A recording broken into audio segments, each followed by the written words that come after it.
Hello everyone, welcome to mind boosting classes. आज English speaking course का 53वां दिन है, यानी 53rd डे है।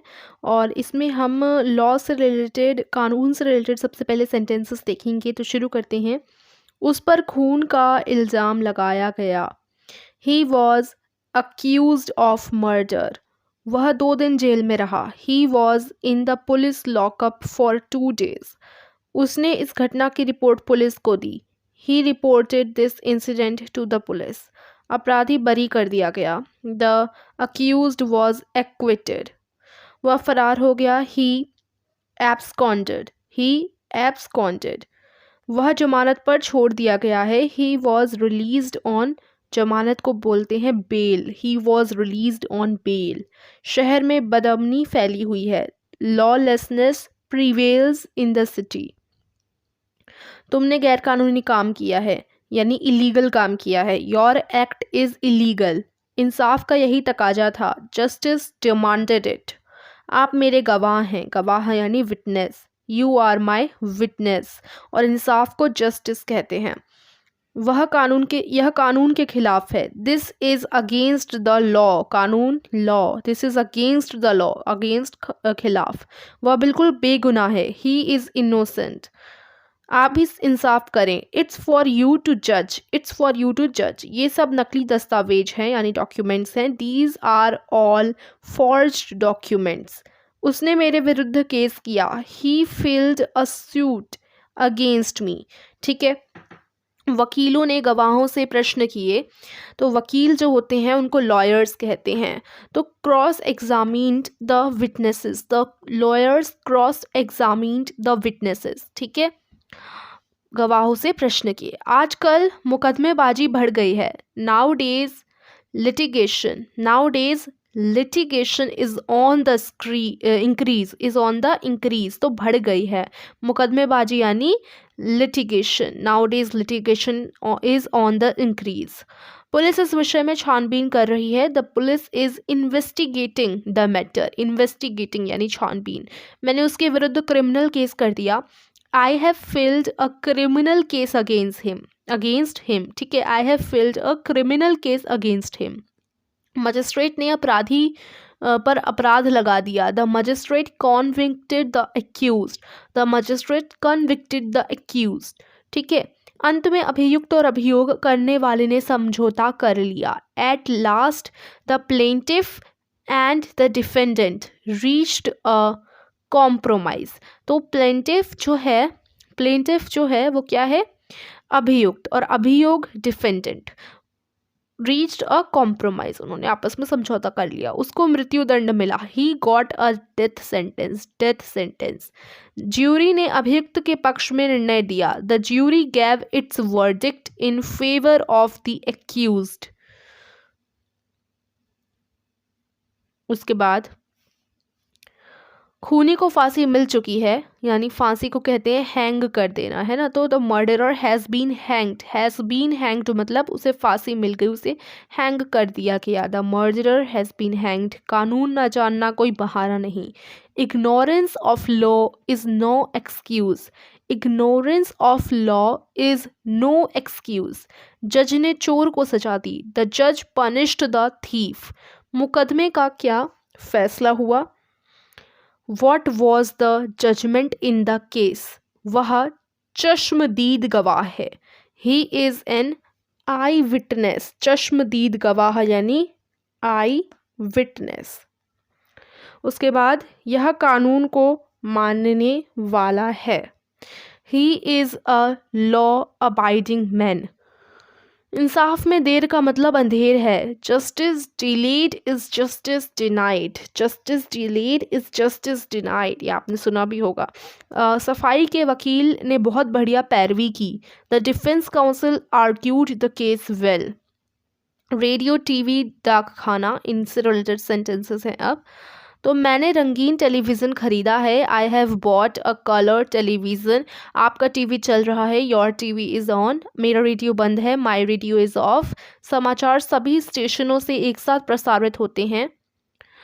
न्यूज़ बुलेटिन इज़ ब्रॉडकास्ट देखिए सिमुलटेनियसली, अब इसको प्रोनाउंस करना आना चाहिए, साइमल्टेनियसली। आप कैसे प्रोनाउंस करोगे इसको? सिमुलटेनियसली, साइमल्टेनियसली, सिमुलटेनियसली, बहुत ज़्यादा कंफ्यूजन होता है। तो इसको साइमल्टेनियसली,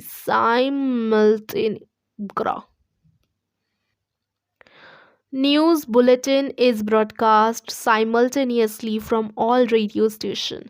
तो इस वाक्य में क्या है कि आपको प्रोनाउंस करना आना चाहिए इस वाले वर्ड को। इसको देखिए, आप हिंदी में पढ़िए, साइमल्टेनियसली, राइट। तो आप हिंदी में पढ़ेंगे तो अच्छे से आप प्रोनाउंस कर पाएंगे इसको। तो साइमल्टेनियसली, ठीक है। तो new bulletin is broadcast simultaneously from all radio stations. मैं टीवी देखने का बड़ा शौकीन हूँ। I am very fond of watching TV. अब चैनल जी लगा दो। नाउ स्विच ऑन या tune in to channel Zee. डाकिया चिट्ठियाँ छांट रहा है। The postman is sorting out the letters. Sorting out the letters, तो सॉर्टिंग आउट द लेटर्स जो है यहाँ पर सॉर्टिंग होता है, ठीक है। सॉर्टिंग आउट द लेटर्स का मतलब छांटना, सॉर्ट करना। अगली डाक 4:30 बजे निकलेगी। The next clearance is due at 4:30 PM। डाक दिन में 2 समय बंटती है। The mail is delivered twice a day. Twice मतलब 2 बार। मैंने 50 रुपये मनी ऑर्डर द्वारा भेजे। I send 50 rupees by money order. Registered packet पर पूरे टिकट नहीं है। The registered packet needs more stamps. Needs more stamps, तो पूरे टिकट नहीं है तो नीड मोर स्टैम्प्स, ठीक है।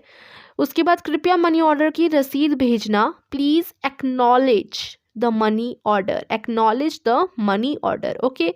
टेलीविज़न का हमारे जीवन में बहुत महत्वपूर्ण योगदान है। The television plays an important role in our daily life. मेरा रेडियो बड़ी साफ आवाज़ पकड़ता है। My radio has a very clear reception, या my radio has a very sharp reception. क्या तुमने पार्सल का वजन कर लिया है? Have you weighed the parcel? Have you weighed the parcel. मुझे डाक खाने से कुछ लिफाफे तथा इनलैंड शीट्स खरीदने हैं। I have to buy some envelopes and inland sheets from the post office. इस चैनल में गड़बड़ी है। This channel is disturbed. तुमने उसे ठीक से ट्यून नहीं किया है। You haven't tuned it properly. डाक विभाग के कर्मचारी हड़ताल पर हैं। तो स्ट्राइक, हड़ताल यानी strike. The workers in the postal department are on strike, हड़ताल पर हैं। उसके बाद इस पत्र पर कितने की टिकट लगेगी? What will the stamp on this letter cost? याद रखने वाली बातें हैं। Here's a good government after decades. आज कई दशकों के बाद अच्छी सरकार बनी है। में गवर्न क्रिया में मीट लगाने से संज्ञा गवर्नमेंट बनती है, ठीक है। मीट नहीं, MENT, मेंट लगाने से। तो गवर्न में आप MENT जोड़ेंगे तो गवर्नमेंट बन जाएगा। तो इसी प्रकार के आपको कुछ संज्ञाएं नाउंस दे रखे हैं। Agree plus ment, agreement. Amaze plus ment, amazement. Amendment, argument, employment, excitement.